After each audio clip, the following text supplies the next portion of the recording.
বন্ধুরা দেখুন, এরা একটা ব্যাটারিকে রিপেয়ারিং করেছে, করে এখন অ্যাসিড ঢালছে। তোমরা কি করছো ওতে? অ্যাসিড ঢালছে। এখন এই অ্যাসিড দিচ্ছে, রিপেয়ারিং করেছে। আর এই একটা খুলে রেখেছে, এটাকে কি করবে জানি না ওরা। এখন ওদের কাজ শিখিয়েছি, ওরা একটা খুলতে দিয়েছি। এই হচ্ছে খুলে রেখেছে, আর এই হচ্ছে অ্যাসিড ঢালা হচ্ছে এই আমাদের বালতিতে। আমরা কিভাবে পুরনো অ্যাসিডগুলো আমরা কাজে লাগাই সেটাও কাজ শিখলে আপনারা জানতে পারবেন। আচ্ছা, দ্বিতীয়ত কথা হচ্ছে, আপনাদের যদি কারোর ভালো কাজ শিখতে হয় তাহলে অবশ্যই আমাদের সঙ্গে যোগাযোগ করতে হবে। আমাদের সঙ্গে যোগাযোগ করুন। লিথিয়াম এবং জল ব্যাটারি দুটোরই কাজ আপনি শিখতে পারবেন।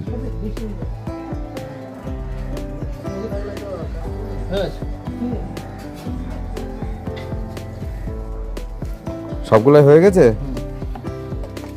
তাহলে এই বলে বন্ধুরা রাখলাম। আমার ভিডিওটা এই পর্যন্ত।